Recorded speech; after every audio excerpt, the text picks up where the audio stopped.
বাংলা সাহিত্যের রহস্য রোমাঞ্চে ভরা বেশ কিছু গল্প নিয়ে হাজির হয়েছি আমরা।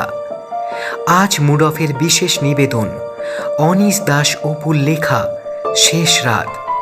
গল্পটি আমরা নিয়েছি সেবা প্রকাশনী থেকে প্রকাশিত অনিশ দাস অপুর অশুভ ১৩ বইটি থেকে। গল্পের প্রধান চরিত্রে মরিস ও নোরা, গল্পের সূত্রধার আমি সোহম। শুরু করছি শেষ রাত। প্লিজ ডক্টর, আজকে আমার সাথে নার্সকে থেকে যেতে বলুন না। আমার ভয় লাগছে। আজ সাংঘাতিক কিছু একটা ঘটবে মনে হচ্ছে। রাতটা নার্স থাকুক না আমার সাথে। এটাই শেষ রাত।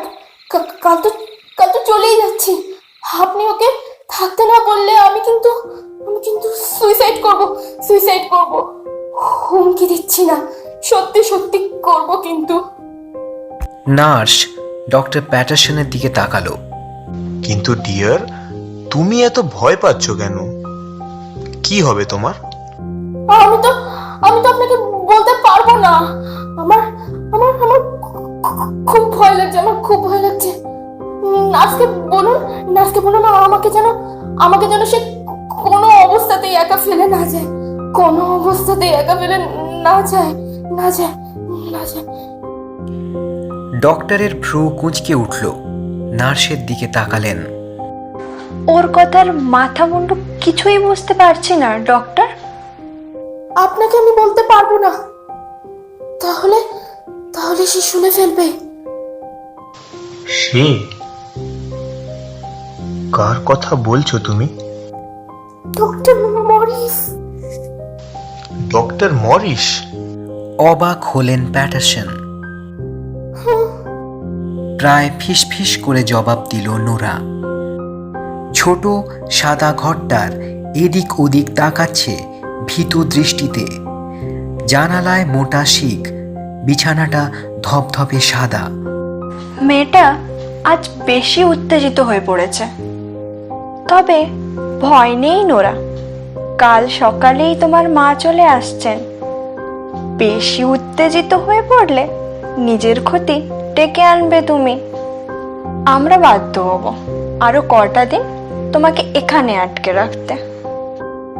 নোরা বিছানার ধারে বসলো পা ঝুলিয়ে। ওরা আরো কটা দিন ওকে আটকে রাখতে চাইবে কেন? এই মেন্টাল হোমে আছে প্রায় ৩ বছর হয়ে গেল।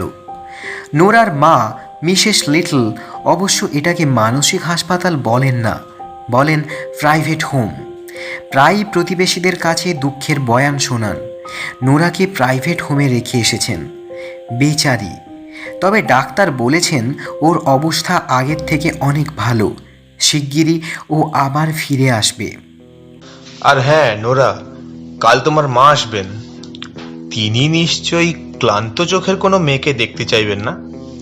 তাই আজে বাজে চিন্তাগুলো মাথা থেকে দূর করে দাও, নইলে নার্স যা বলল এখান থেকে ছাড়পত্র পাবে না। তুমি যে আবার পাগলামি শুরু করেছো, বুঝতে পারছো সেটা? থামলেন ডক্টর। তারপর নার্সকে ইশারায় ডেকে নিলেন দোরগড়ার বাইরে। চলে গেলেন হোয়াইট ওয়াশ করা করিডোরে। নোরা ওদের ফিসফিসে কণ্ঠ শুনতে পেল, তবে বুঝতে পারছে না কি বলছে। ওরা কি ধারণা করে বসেছে নোরা আবার পাগল হয়ে গেছে? গা শিরশির করে উঠল নোরার। ভয় শুকিয়ে গেছে মুখ। ওরা নোরার কথা বিশ্বাস করেনি, কিন্তু নোরা জানে ডক্টর মরিস আজ রাতে আসবে ওর কাছে। সেরকমই বলে গেছে লোকটা। কিন্তু নোরা আর সহ্য করতে পারছে না। মরিসকে আর সহ্য করতে পারবে না সে। লোকটা যখন চোখ তুলে তাকায় ওর দিকে, উফ কি ভয়ঙ্কর চাহনি। এক মহিলার হাসির অস্পষ্ট আওয়াজ শুনতে পেল নোরা। তারপর ক্রমে চওড়া হতে লাগলো শব্দটা। একসময় রীতিমতো চিৎকারে পরিণত হলো। ম্যানিয়াকের হাসি। খুলে গেল দরজা। ঢুকলেন প্যাটারসন। 18 নম্বর আবার শুরু করে দিয়েছে। উফ, যাই দেখে আসি। ব্যাপারটা কি। নার্স ভিতরে ঢুকতে চলে গেলেন প্যাটারসন। সত্যি নোরা, এরম পাগলামি আর করো না। নাও ওঠো, শুয়ে পড়ো, 8টা বাজতে যায়। বিরক্তি প্রকাশ পেল নার্সের কণ্ঠে। নার্স, আপনাকে ঘটনাটা বললে আমাকে সাহায্য করতে পারবেন? আমার আমার কথা আপনার বিশ্বাস হবে? অনেক হয়েছে নোরা, যথেষ্ট বকেছো। আরো বেশি বকবক করলে ডক্টরকে খবর দিতে বাধ্য হব আমি। বলবো আবার শয়তানি শুরু করেছো। বোবার মতো নোরা নার্সের নির্দেশ পালন করে গেল। নাইট ড্রেস পরল, চুল আঁচড়ালো। ওদেরকে কিছু বলে লাভ হবে না, বেশ বুঝতে পারছে সে। উল্টো আরও কয়েকদিন এখানে বন্দি করে রাখবে। মাগো, এই বন্দিশালায় আরও কটা রাত কাটানোর কল্পনাই করতে পারে না নোরা। ঘুমিয়ে পড়ো ডিয়ার, আমাকে আর জ্বালাতন করো না খবরদার। দরজার সাথে লাগানো বাতি নিভিয়ে দিল নার্স। কম্বল মুড়ি দিয়ে শুয়ে আছে নোরা, চোখ খোলা। তাকে ঘুমোতেই হবে। আগামীকাল আসতে আর বেশি দেরি নেই। কাল সে বাড়ি ফিরবে, কাজই এখন তাকে ঘুমোতে হবে। নির্জন ঘরে প্রতিধ্বনি তুলল 18 নম্বর থেকে ভেসে আসা পাগলি মহিলার ক্ষণক্ষণে হাসি। ডাক্তার আর নার্স দুজনেই বলে গেল সে নাকি বেয়াদবি করছে। বেয়াদবির শাস্তি ভয়ঙ্কর। না, নোরা আর কোনো শাস্তি পেতে চায় না। তাকে এখন ঘুমোতে হবে। সে এখন ঘুমিয়ে পড়বে। ডক্টর প্যাটারসন অস্থির বোধ করছেন। নোরার কথায় কান দেওয়ার কোনো মানেই হয় না, বুঝতে পারছেন তিনি। তারপরেও মনটা কেমন জানি খচখচ করছে। কাল নোরার ডিসচার্জ ডে। এ কারণে হয়তো মেয়েটা বেশি উত্তেজিত হয়ে আছে। কিন্তু ওর আতঙ্কিত চেহারাটা বারবার ভেসে উঠছে চোখের সামনে। অসুস্থতা নয়, মনে হচ্ছে সত্যি সত্যি ভয় পেয়েছে মেয়েটা। প্যাটারসন ভাবলেন মরিসের সাথে ব্যাপারটা নিয়ে একবার কথা বলবেন, কিন্তু পর মুহূর্তেই নাকচ করে দিলেন চিন্তাটা। লোকটাকে খামোখা বিরক্ত করা হবে। মানসিক রোগীরা এরকম উল্টোপাল্টা কথা তো কতই বলে। সবার কথা সিরিয়াসভাবে নিলে অনেক আগে তাকে ওদের দলে সামিল হতে হতো। কিন্তু তারপরও নোরার আর্তনাদ আর ব্যাকুলতার মাঝে কিছু একটা ছিল। না, থাক, মরিসকে কিছু বলার দরকার নেই। সে নিজের কাজ নিয়ে ব্যস্ত। নোরা নামের এক মেয়ে তাকে নিয়ে ভয় পাচ্ছে বললে মরিস নিশ্চয়ই বিব্রত বোধ করবে। ও ওর কাজ নিয়ে থাকুক। ডক্টর প্যাটারসনেরও কাজ আছে। একবার 18 নম্বর কেবিনে যেতে হবে। ও ঘরের রোগিণীর পাগলামি বেড়েছে, ঘুমের ট্যাবলেট খাইয়ে দিলেই চলবে। হিউ মরিস তার ডেস্কের ঘণ্টা চেপে ধরল, তারপর আবার ঝুঁকে লিখতে শুরু করল। দরজায় কে যেন কড়া নাড়ল।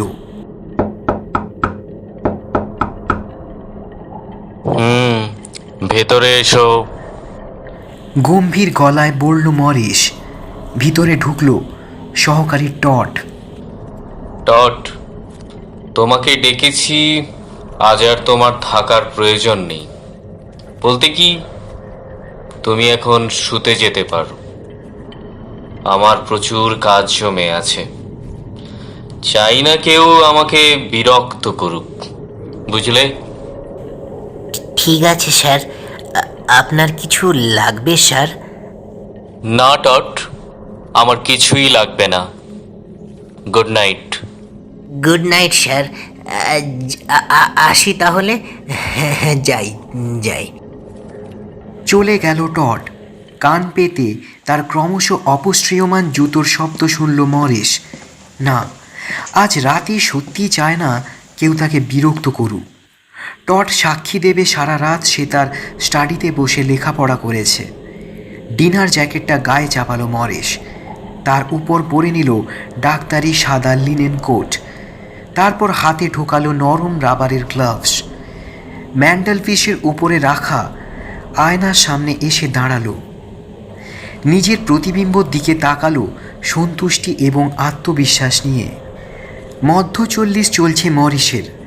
লম্বা চওড়া শক্তপোক্ত গঠন, কপালের ঠিক ওপরে ঘন কোকড়ানো চুল ঢেউ খেলে অদৃশ্য হয়েছে ঘাড়ের পেছনে। দৃঢ় চিবুক, পাথুরে একটা মুখ, ঠোঁট দুটো নিগ্রোদের মতো মোটা। সুদর্শন বলা চলে মরিসকে, তবে 10 জনের ভিড়ে চোখে পড়ার মতো চেহারা নয়। শুধু চোখ জোড়া ছাড়া। তার চোখের রং গাঢ় নীল, আন্ডা সাইজ। সেখানে ফুটে আছে নিখাত খুনি দৃষ্টি। দেখলেই বোঝা যায় এ লোক ভয়ঙ্কর ফ্যানাটিক। নিন্দুকের মতে মরিসের চোখের দিকে তাকালেই নাকি মনে হয় উন্মাদ বা পাগলের দিকে চেয়ে আছি। তবে মেয়েমহলে মরিসের ওই চোখের দৃষ্টি দারুণ সম্মোহন চাউনি বলে অভিহিত। তবে বন্ধু বা নিন্দুক কে কি বলল তার থোড়াই কেয়ার করে মরিস। সে শুধু একটা জিনিস নিয়েই সারাক্ষণ ব্যস্ত থাকে, তার পেশাদারি কাজ। তার প্রিয় কাজ হলো মানুষের মস্তিষ্ক নিয়ে গবেষণা করা। আর আজ রাতে উল্লাসের হাসি ফুটল মরিসের। সে নিজের থিওরি পরীক্ষা করে দেখতে যাচ্ছে সম্মোহিত থাকা অবস্থায় সাবজেক্ট কতটুকু শারীরিক যন্ত্রণা বা ব্যথা সহ্য করতে পারে। ঘড়ির দিকে তাকালো মরিস। আরও 1 ঘন্টা পর অভিযানে বেরোবে সে। চাঁদের আলোয় ভেসে যাচ্ছে নোরার ছোট্ট ঘর। অনেকক্ষণ জেগেছিল সে। ভয় আড়ষ্ট নোরা কম্বলের নিচে গুটিসুটি মেরে শুয়ে কান পেতে থেকেছে কখন শোনা যাবে করিডোর থেকে সেই চেনা ভারী পায়ের আওয়াজ। সে পালিয়ে যেতে পারত, কিন্তু দরজাটা শুধু বাইরে থেকে খোলা যায়। আর তাকে যদি একাকী করিডোরে ঘোরাঘুরি করতে দেখে কেউ, তাহলে বিপদে পড়ার সমূহ সম্ভাবনা। অনেকক্ষণ অপেক্ষা করার পরেও যখন করিডোরে চেনা পায়ের শব্দ শোনা গেল না, পেশিতে ঢিল পড়ল নোরার। খানিক পরে ঘুমিয়ে গেল সে। মেনিহাম মেন্টাল হোমের গেটের বড় ঘড়িটা ঢং ঢং করে রাত 2টো বাজার ঘোষণা করল। প্রকাণ্ড দালানটা অন্ধকারে ডুবে আছে। শুধু নাইট ডিউটিতে ব্যস্ত এক নার্সের ঘর থেকে ম্লান কমলা আলোর রেখা দেখা যাচ্ছে। মহিলা কখনো বই পড়ছে, আবার কখনো সেলাই করছে। তবে মাঝে মাঝে রোগী ডাকাডাকি করলে বিরক্ত হয়ে উঠে যেতে হচ্ছে তাকে। নিজের ঘরের দরজা সাবধানে খুলল মরিস। জনশূন্য প্যাসেজ। প্রয়োজনে বেড়ালের মতো নিঃশব্দে চলাফেরা করবার অভ্যেস আছে ডক্টর মরিসের।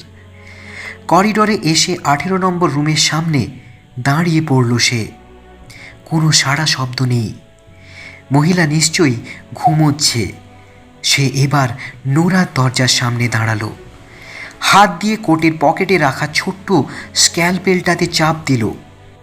ঠান্ডা ধাতব স্পর্শটা তাকে শিহরিত করে তুলল। মুখে ফুটে উঠল ভয়াল হাসি।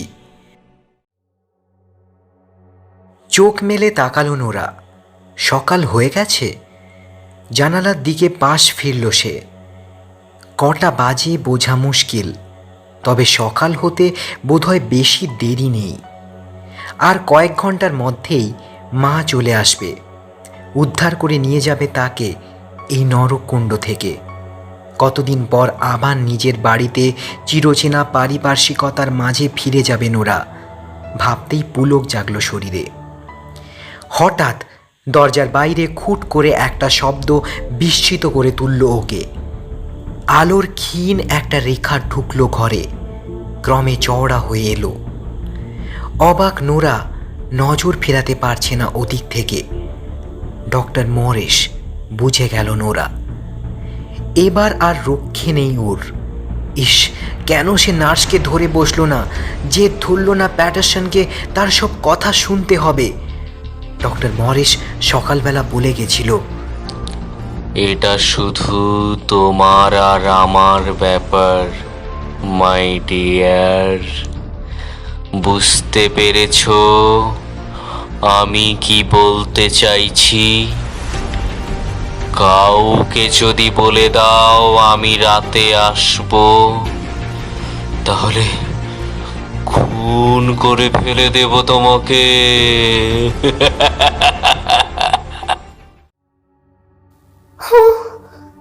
ডক্টর মরিস, চুপ, একদম চুপ। বোকা মেয়ে। ভিতরে ঢুকলো ডাক্তার, হেলান দিল দরজায়। মৃদু শব্দে বন্ধ হয়ে গেল দরজা।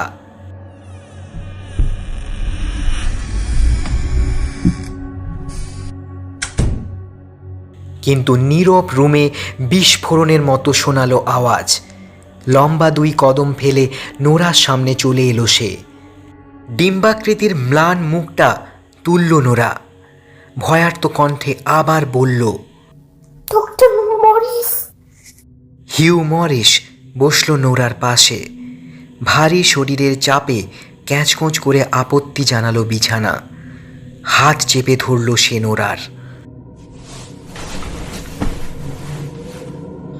নোরা, আমার দিকে তাকাও। নোরা, মনে আছে তো আজ সকালে তোমাকে যা বলেছি? কাউকে নিশ্চয়ই বলনি আজ তোমার কাছে আসবো আমি, নাকি বলেছ? না, বলিনি ডক্টর। নোরার মুখের কাছে নিয়ে এসেছে মরিস নিজের মুখ। তার চওড়া চারকোনা বড় বড় দাঁত পরিষ্কার দেখতে পেল মেয়েটা।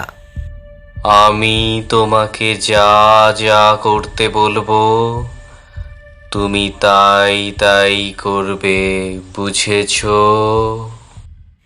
মরিসের গলার স্বরে কোনো উত্থান পতন নেই। তুমি কোনো ব্যথা অনুভব করবে না। ব্যথা বলে কিছুর অস্তিত্ব নেই পৃথিবীতে। আমি যা বলি আমার সাথে তাই বলবে। ভীত হওয়ার কিছু নেই। বলো, ভয় পাবার কিছু নেই।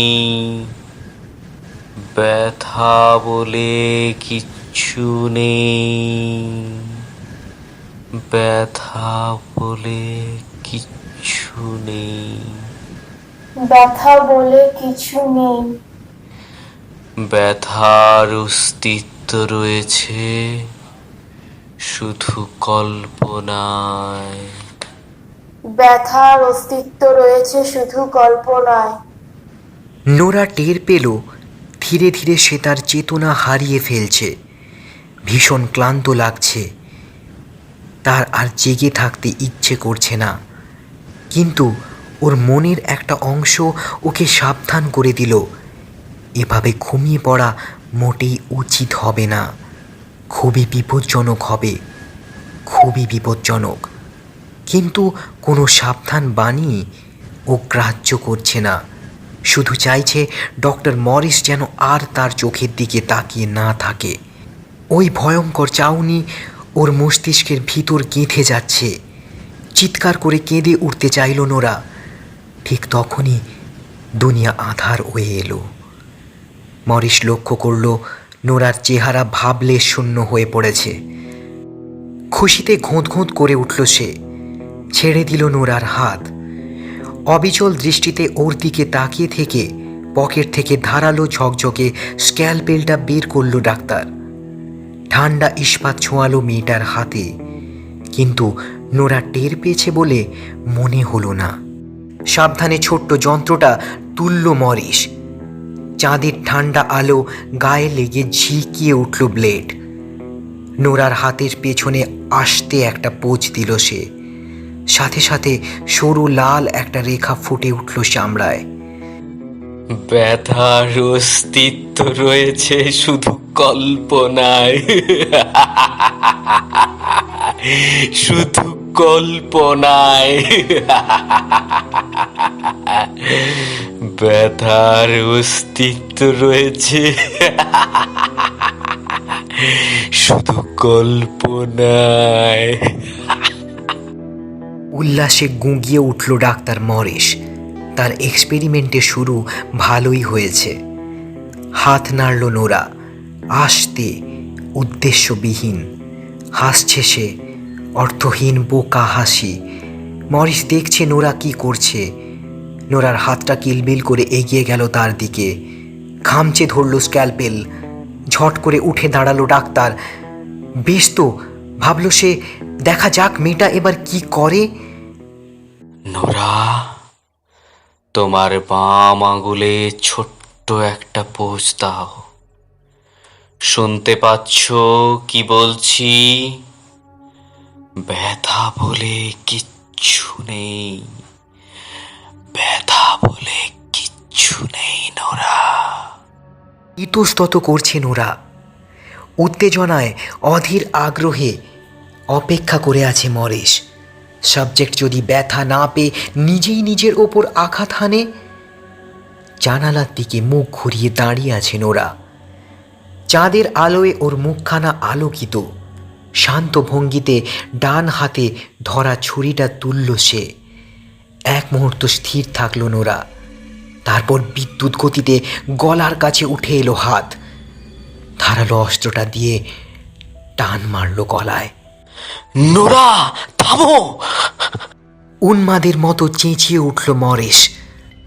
আতঙ্কিত মরিসের মনে হলো মেয়েটার দুটো মুখ হয়ে গেছে, দুটো লাল টকটকে হাসি মুখ। একটা মুখ তার গলার কাছে। ছোট্ট একটা নিঃশ্বাস ছেড়ে শরীর মুচড়ে বসে পড়ল নোরা মেঝের ওপর। পাতলা নাইট গাউন ভেসে যাচ্ছে রক্তে। হতবুদ্ধি হয়ে দাঁড়িয়ে রইল মরিস। তার মনে হচ্ছে চারপাশে সে শুধু রক্ত দেখতে পাচ্ছে। মেঝেতে, বিছানায়, তার হাতে। পালাতে হবে। সম্বিত ফিরে পেয়ে প্রথমে এই ভাবনাটাই এলো ডাক্তারের মাথায়। কেউ তাকে ঘর ছেড়ে বেরুতে দেখেনি। স্ক্যালপেলটা নিয়ে নিজের স্টাডিতে ঢুকে পড়তে পারলেই হলো। পরে যখন এই করুণ দৃশ্যটা আবিষ্কৃত হবে, তার আগে সে মৃত নোরার হাতে সাধারণ একটা টেবিল নাইফ গুঁজে দিতে পারবে। ব্যাখ্যাটা হবে সাধারণ। নোরার কাছে লুকোনো ছিল ছুরিটা, সে ওটা দিয়ে আত্মহত্যা করেছে। দরজার দিকে পা বাড়ালো মরিস, এবং সেই মুহূর্তে পরিস্থিতির ভয়াবহতা উপলব্ধি করে জমে গেল। এ ঘরের দরজা শুধু বাইরে থেকে খোলে। সে নিজে দরজা বন্ধ করেছে। সকাল না হওয়া পর্যন্ত নিজের ফাঁদে নিজেই আটকে থাকতে হবে মরিসকে। মেঝের ওপর পড়ে থাকা রক্তাক্ত লাশটার দিকে তাকালো সে। মাথা ঠান্ডা রাখতে হবে। নিজেকে প্রবোধ দিল ডাক্তার। জানালার দিকে এক কদম এগোলো সে। পা পিছলে গেল রক্তে।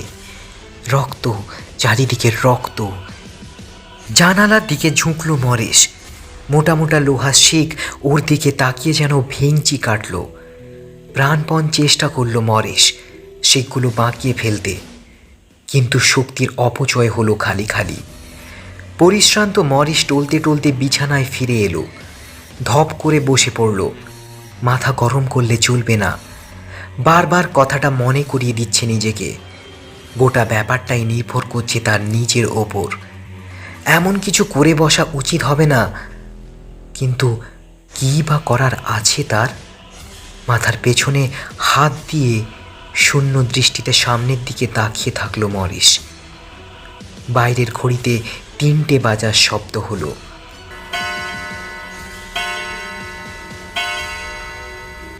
তিনটে বাজে। তাড়াতাড়ি করতে হবে ওকে। নাইট নার্স আর আধা ঘন্টা পর রাউন্ড দিতে বেরুবে। এমন সময় মেঝের ওপর নিথর শরীরটা নড়ে উঠল। শপথ করে বলতে পারে সে, মরিস সত্যি লাশটাকে নড়তে দেখেছে। মাথা ঠান্ডা রাখো, মাথা ঠান্ডা রাখো। মেয়েটা মেয়েটা কষ্ট পায়নি না? না না না না, সে কষ্ট পেতে পারে না, সে কষ্ট পেতে পারে না, কারণ কারণ ব্যথা বলে কিছুর অস্তিত্ব নেই। না না না না, কারণ ব্যথা বলে কিছুর অস্তিত্ব নেই। ব্যথা বলে কিছুর অস্তিত্ব নেই। ব্যথা বলে কিছুর অস্তিত্ব নেই। বিড়বিড় করল মরিস। একটু পর খেয়াল হলো নিজের সাথে কথা বলছে সে। নিজের গলা শুনে নিজেই ভয় পাচ্ছে। এসব তোমার কল্পনা। ব্যথা বলে কিচ্ছু নেই, কিচ্ছু নেই। ব্যথা বলে কিছুর অস্তিত্ব নেই। ও আমাকে আমাকে বেরোতে দাও, আমাকে আমাকে আমাকে বেরোতে দাও। ঈশ্বর আমাকে বাঁচাও, ঈশ্বর আমাকে বাঁচাও। আমাকে আমাকে এখান থেকে বেরোবার পথ দেখাও ঈশ্বর। আমাকে আমাকে পথ দেখাও ঈশ্বর। না, ব্যথা বলে কিচ্ছু নেই, কিচ্ছু নেই। ঈশ্বর ঈশ্বর আমাকে আমাকে পথ দেখাও, আমাকে পথ দেখাও। আমাকে বেরোতে দাও, আমাকে বেরোতে দাও। দৌড়ে গিয়ে দরজায় আছড়ে পড়ল মরিস। দমাদম ঘুষি মারতে লাগলো দরজায়। হাত কেটে দরদর ধারায় বেরিয়ে এলো রক্ত। হঠাৎ করিডোরে মানুষের গলা শুনতে পেল সে। ফিসফিস করছে কারা যেন। তারপর এক লোক চেঁচিয়ে উঠল, এ নিশ্চয়ই প্যাটারসন, ভাবল মরিস। তারপর আরও কয়েকটা গলার আওয়াজ। ওয়ার্ডাররা আসছে। আমাকে বেরোতে দাও, আমাকে বেরোতে দাও। আমি প্রমাণ করেছি, আমি ঠিক। আমাকে বেরোতে দাও। ব্যথা শুধুই ভ্রম মাত্র, ব্যথা শুধুই ভ্রম মাত্র। আমাকে বেরোতে দাও, আমাকে বেরোতে দাও, আমাকে বেরোতে দাও। সাবধানে কেউ তালায় চাবি ঢোকালো। তারপর চট করে একদল লোক ঢুকে পড়ল ভেতরে। পেছনে আতঙ্কিত চেহারা নিয়ে নার্সের দল।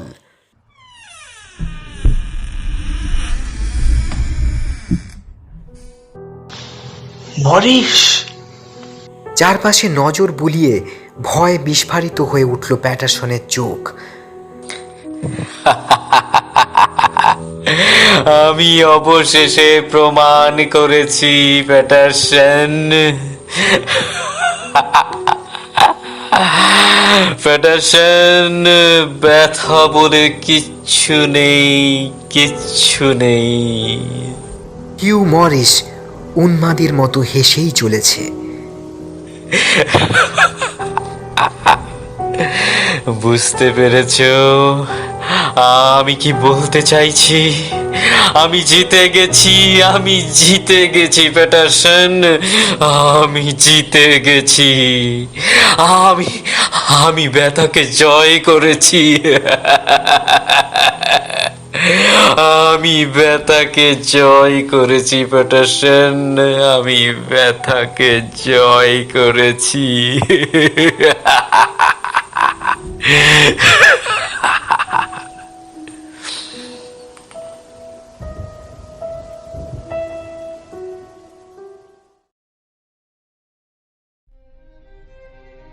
মুড অফে আজ শুনলেন অনিশ দাস অপুর লেখা শেষ রাত।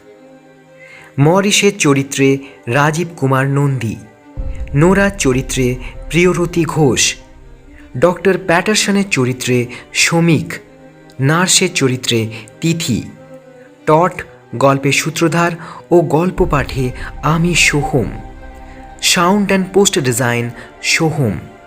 শেষ হলো শেষ রাত।